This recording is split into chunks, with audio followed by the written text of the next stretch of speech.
Dale was there with me at Molesworth, and we both got evicted by Michael Heseltine with 3,500 troops and police in February of 1985. And then we played a few games, being a mobile lot of people in vehicles who'd been chucked out on the roads by Cambridgeshire police. We then went into Bedfordshire and got kicked out of there by Bedfordshire police, and then we went to Northamptonshire, I think. But we went in a circle round Molesworth until Easter, when there was a CND demo at Molesworth scheduled. And that was quite fun and quite esprit de corps.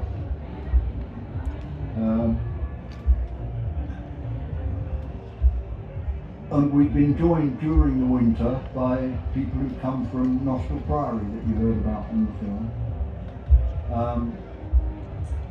And they were joined in Savernake Forest by people who were just Stonehenge goers habitually. The word had gone out, go for it on the 1st of June. So at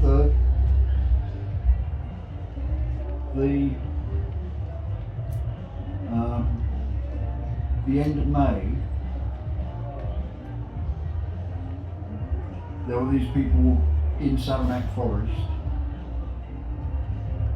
going, right, well, we've got to go for it tomorrow. But those of us who've been at Molesworth and seen what the state had done and realised how the state was mobilising, and that we were seen as part of the enemy relief, kind of knew what was coming. And some of us were going round that camp in Savernake Forest saying, don't go tomorrow, don't go tomorrow. Let them keep paying overtime to all these extra police they've got out, and they'll get fed up with it. And meanwhile our numbers will grow, and we can do it another day.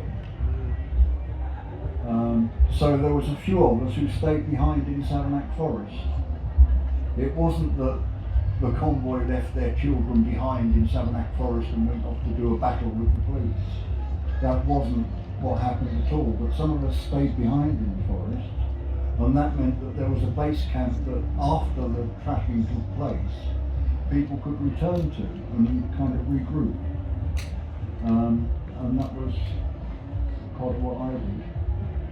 A lot of this is in Dale's excellent book. Read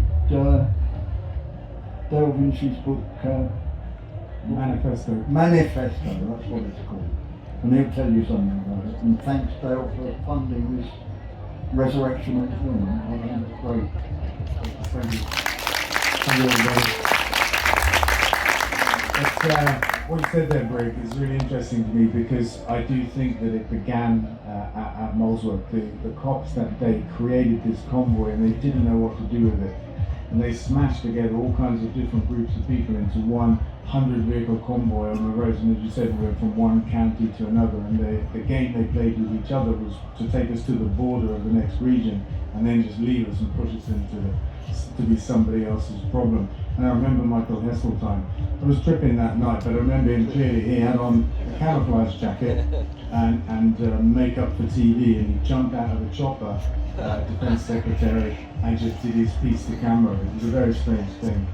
But they created that convoy February that year, which eventually grew and found its way to Stonehenge.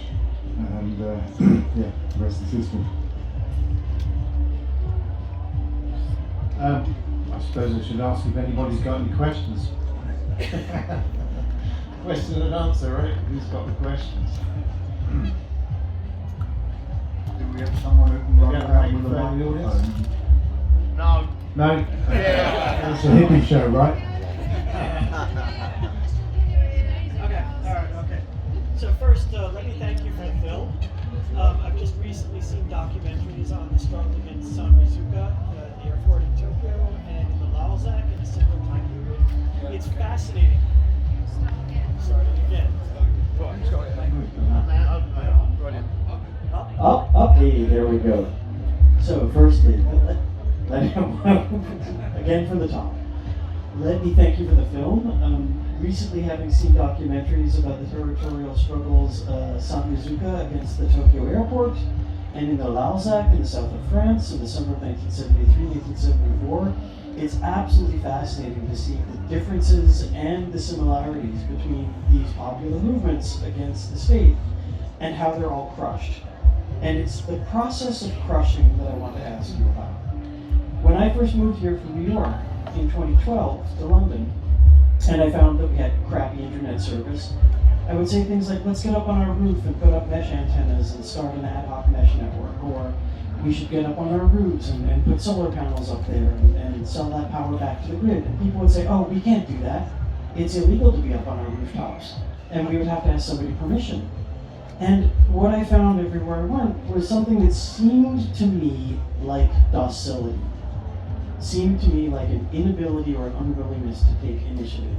And what I'm realizing as I see films like this, and I learn more about the history of this place, is that that initiative has been beaten out of people, and that it has been taken away from them.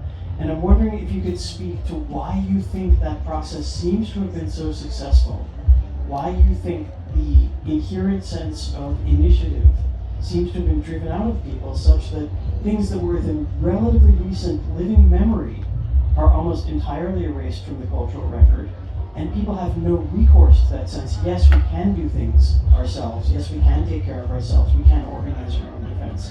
Do you think you could speak to that a little bit? I would find it very enlightening. Thank you. Has it been beaten out of people? I don't know. I mean, that was an attempt to crush the festival scene. It was an attempt to stop people going to Stonehenge. It was an attempt to stop the New Age traveller movement, which was happening at the time, to stop people living in buses getting away from the inner cities. A lot of the travellers are still doing it. A lot of those people are still very much involved in the festival scene. A lot of the fields here, a lot of other festivals around the country are all organised and crewed by people that were from that era. We haven't gone away.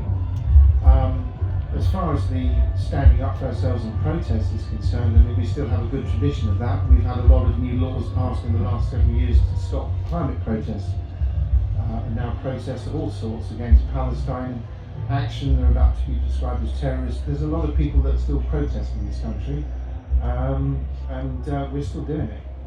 And people have been frightened away from being out of protest because of the laws, but we're still fighting back. I agree with that.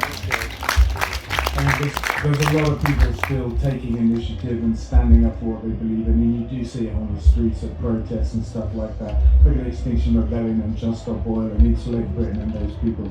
Real heroes, actually. Because they stood up against an increasingly violent state, violent in a different way, with judicial violence, locking them up for like 4 or 5 weeks, that kind of stuff, having a Zoom call to talk about a protest, that kind of stuff.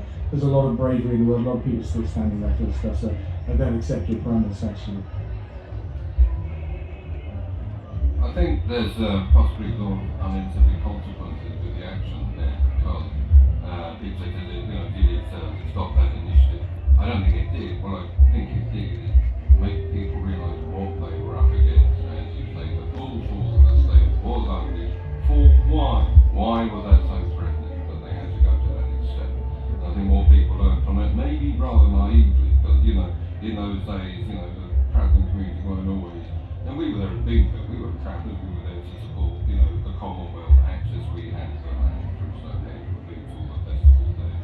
So we were ones to branded up that day. I mean, as far as I remember, no one was arrested. Right? No one had their rights. They were just branded up. But we appeared, basically said you surrender or return them to 10 things. I remember the phrase quite clearly. We tend to remember those things. I remember being in the back of the van, as you say, being taken to 2 weeks. So they said, no, we're full fuck off, go away. We don't want to see this. I mean, gospel, which is quite a long way before we were turned down.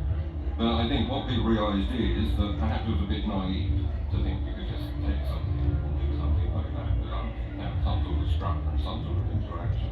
And I think people went away and started getting smarter. So it wreaked havoc with the travelling movement for several years. Then the interaction then between some of that travelling movement, the road protest movement, the dance movement, has eventually evolved in some cases into events, and I would say this, the group gathering before it, which sort of keep alive the ethics and essence of that, whilst actually being way more focused. What we do now with these events is way more constructive in terms of outcome, because Central was a great festival, but effectively it was a large drugs party.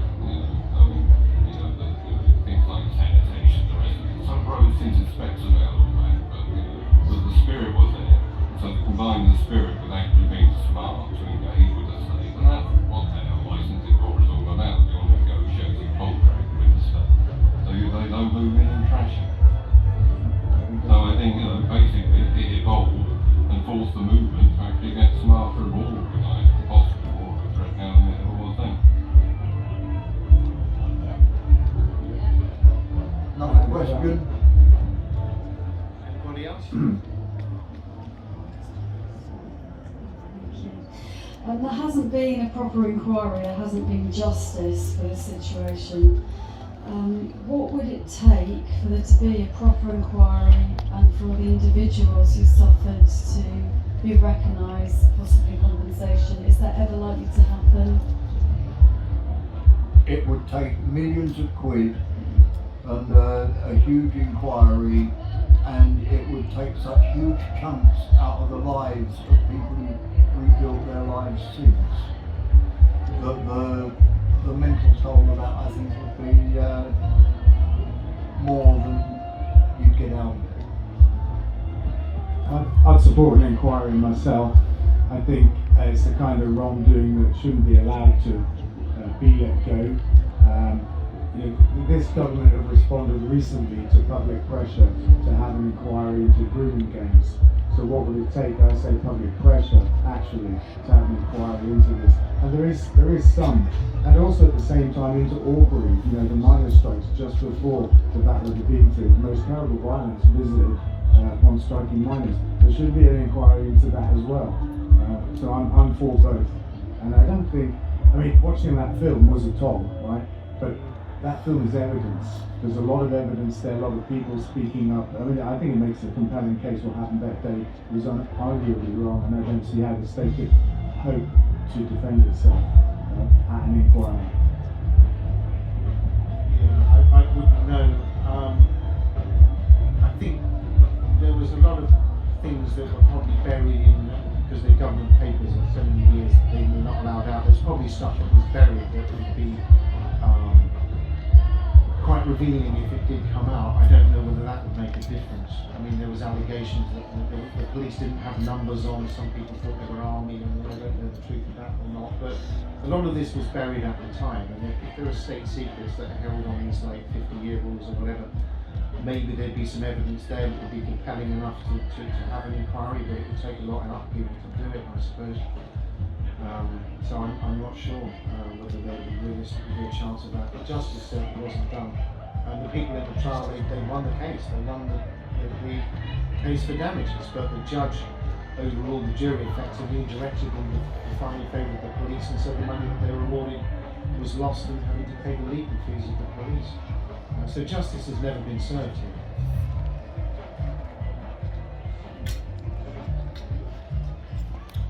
Anybody else? Do you think any of the hidden footage? Oh, Mike coming. Oh, okay.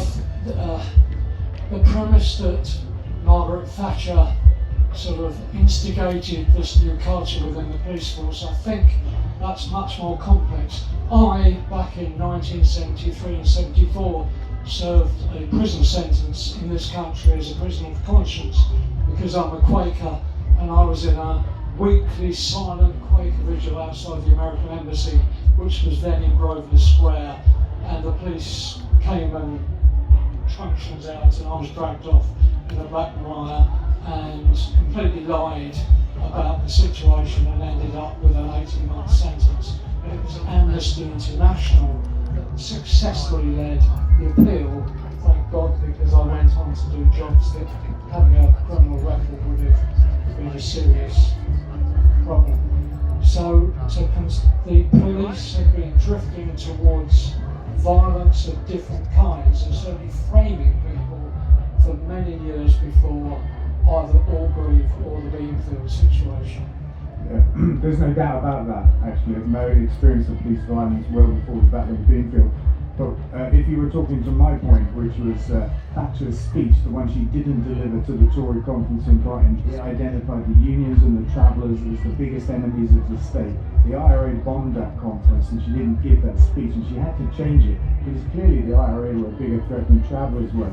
So I don't think Thatcher made the police violent, but she identified these two groups, singled us out for the police to deal with.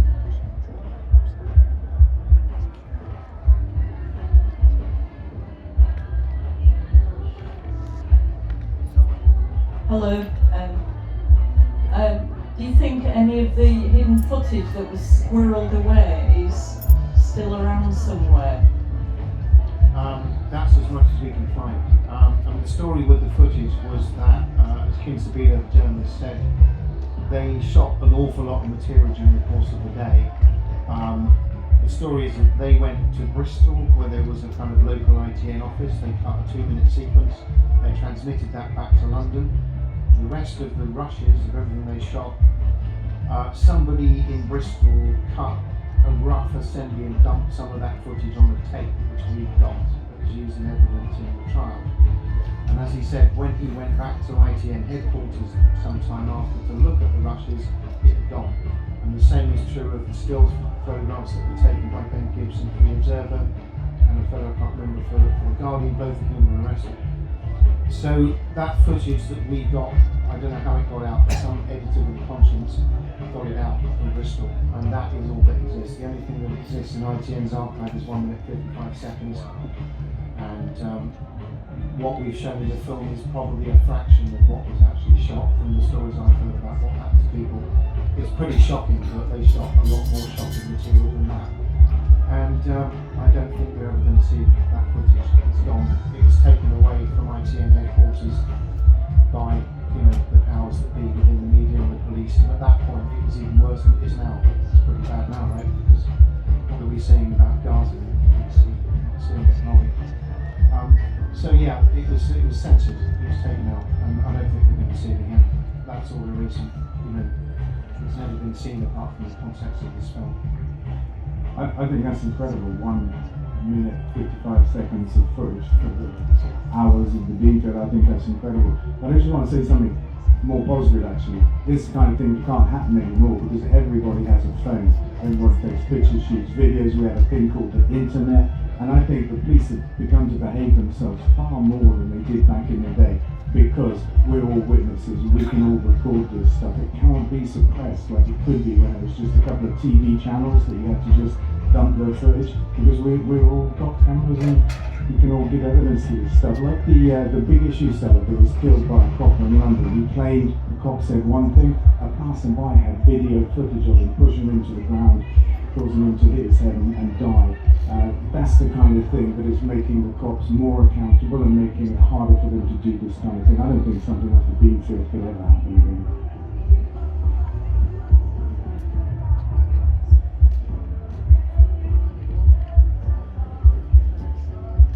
Anybody else?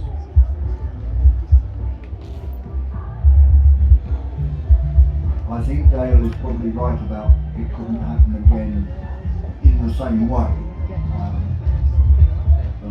as public. I think it's also important that we recognise that not all the police were anything like in favour of that. It's very interesting because some years later, about 10 years after the Beanfield, Wiltshire Police maintained a policy of we'll have no festivals, no hippies in Wiltshire. They spent millions of pounds every year enforcing a no hippie, no festival zone in the county. Then we moved the big green gathering into Wiltshire, and we had a wrinkle in the law that we could have it without a licence, because the music was all incidental to exhibitions of renewable energy. So at that time we found that the chief superintendent who was in charge of Salisbury Police, whose name was Fred Pritchard, he had been the inspector in charge of Amesbury Police Station on the day of the Beanfield, when he'd had to process 577 people through his police station. He was dead set against this 10-year policy that had been going on in Wiltshire of keeping hippies and festivals out of Wiltshire. And he did a deal with us that allowed us to have the big green gatherings for 5 years in Wiltshire with police toleration, and he was demonstrating to his higher ups that this policy could end. And it's very interesting little sidelight. There's lots of interesting little sidelights. I met a cop about 10 years ago. I think it was like the 30th anniversary of this thing, and a TV company, it was either ITV or BBC, I don't know what it was. They wanted, they made a little show of it, and I went to the battle of the Beanfield, to the site of the Beanfield, took my old motorbike, which I'd been riding that day, and they had a copper come there as well, and I was expecting there to be kind of aggravation between us. I didn't expect to have the kind of conversation we did. And he explained that he was fairly new to the force at the time of the Beanfield, and after he resigned. He just couldn't accept what happened that day. So to your first point, not all coppers actually are bad or agreed with what happened or what happened afterwards. Worth remembering, but there were certainly a lot of bad cops that day. I think what I would say is that, yeah, but I mean, they are subject to an agenda, and in that's another situation. They become unreasonable when they're instructed to become unreasonable, generally by Thatcher or other political forces that wanted them in a political capacity. And maybe they realise more now that they are being used in a political capacity. Although, you know, the recent tendencies of the current government wouldn't suggest that they're going to be deployed in any other way.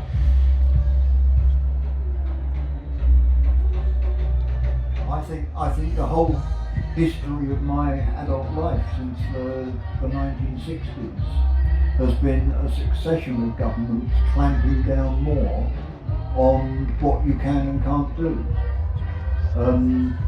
The police are invariably caught up in all that. The political winds blow as they do, and I think we're at a terrible stage of the criminalisation of democratic activity in this country, and it's something that we have to watch. Yeah, I agree with that. Well, there is that cliche thing when people say it's a free country, isn't it? Well, it never has been for a long while. Everything is incredibly conditional, you know. Half the stuff that has to be seen, that has to be done round is part of the conditions that allow people to gather at all. You know, there's one long set of conditionality to avoid the sort of situation we should have thought back then. It's the thing that I learned when I first went on the road in the early 80s.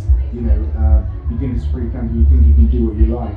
I chose not to live in a town because I didn't want to live that way with a job and all that kind of stuff. And I found, and we found that, you know, the travellers on the road at that time, we found ourselves outside of the law. We were actually outlaws because the way that we chose to live, simply, you know, driving up and down the road, stopping in the lay-bys, stopping in the field, that was not acceptable. It wasn't always illegal. The laws came afterwards to make that more and more illegal, but we were outside the law. And we were treated like that by the cops everywhere we went. That was really quite an eye-opening experience for me in my life. Well, what's worse, you're an outlaw community. That made us more threatening. It was also a community created in a great sense by youth homelessness. Yes. A lot of the people who chose to live in trucks and live on the road had previously been living in squats in towns, and all the squats had been evicted. That was the clampdown that came before that. And certainly I lived for a while in Twickenham, in a street that gradually disappeared as houses were emptied and knocked down. And the people who'd been evicted from the houses bought trucks and buses and drove them onto the waste ground in between the houses while the rest of the community stayed there. And then, you know, lots of people from that that community ended up living on the road.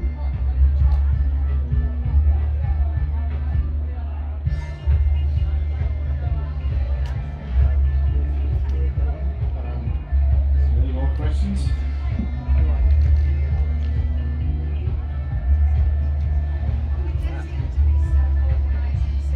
Well, I think if that's the case, we're going to let you go. There was someone there waiting for that.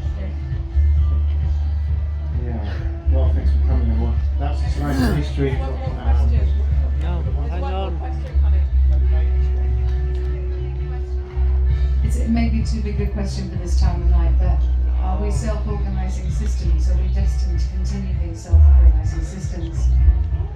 Self-organised. Yeah, well, I mean, the festival scene is still self-organising. We're still organising lots of festivals. This one is a big example of that. And a lot of people, as I said, that were back in the day that were on the road, both at Stonehenge era and the later the rave scene. They're self-organising. They're still doing festivals. The travellers are still self-organising, despite all of the clampdown on them. There's still a thriving traveller community that manages to exist. And people have been getting into Stonehenge for a number of years. They couldn't continue to waste the millions. I suppose we are self-organising. We still are having festivals as more than ever before. The pressure to get out of the cities and go into fields and have a good time, get together, was irresistible. They had to kind of give into it. And then licensed festivals and something that become very commercial, but yeah, we're still self-organising, I think, for sure.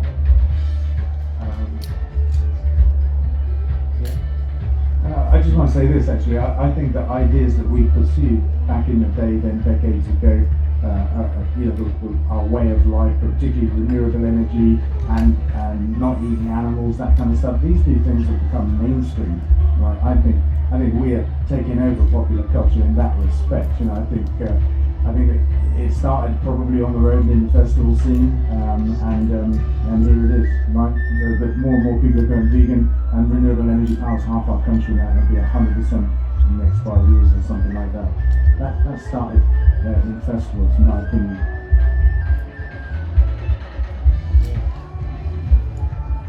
So the context has changed a lot as well.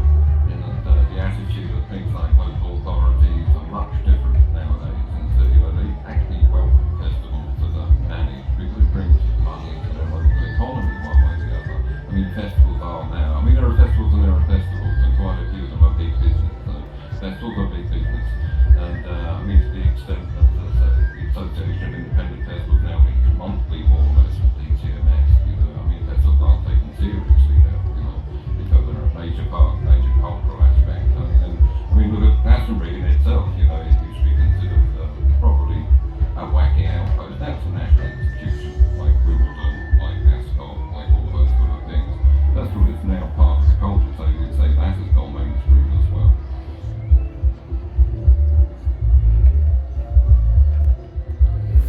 There's a hand there somewhere. Just one last question.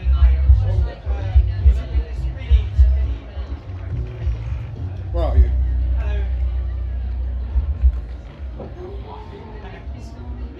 It's just a really short question, really. I was just wondering if you're still hopeful for the future. I mean, that's probably the most important thing that we all have is hope for the future, and particularly, obviously, because it's such a brutal experience that. I mean, someone said it was really traumatic, and I can really understand why. Even with the footage that we saw, it's only a fraction of how bad it was. It seems like, and obviously, if we look at only the news, things are only getting worse. So, are you all still hopeful? I am, absolutely.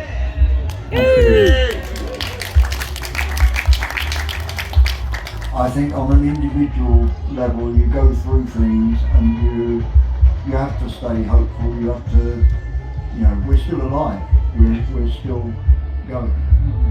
Things were a lot worse than they could be. They're a lot worse than they could have been if we'd started doing more about them 40 years ago. But where there's life, there's hope. I hope.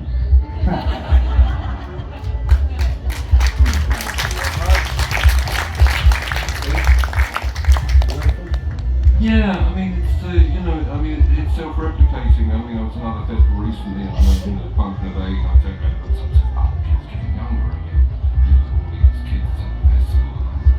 Well, this is like the fourth, fifth generation. There was a sense that maybe, the festival movement, if it didn't, address something that people of all ages, generations, and cultures sort of need, might have died out by now, but it doesn't seem to somehow. And again, I looked at a whole bunch of the kids in this market at 3 in the morning.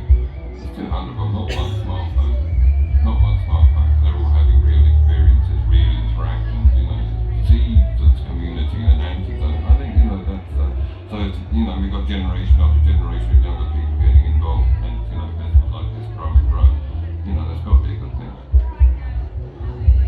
Yeah, I'm trying to be hopeful. I wouldn't underplay the severity of the problems. There's a lot going on. We've got wars, we've got populist fascism around the world, we've got climate crisis that's out of control. The challenge at the time is enormous, but there's a lot of skilled people, a lot of committed people, a lot of aware people, a lot of people trying to make a difference, and that's all we can do is to try in our own way, wherever possible, to make a better world. And that's what I try and do, that's what we'll try and do. So, you've got to keep on going, right? You can't lose hope, but just don't underestimate the challenge.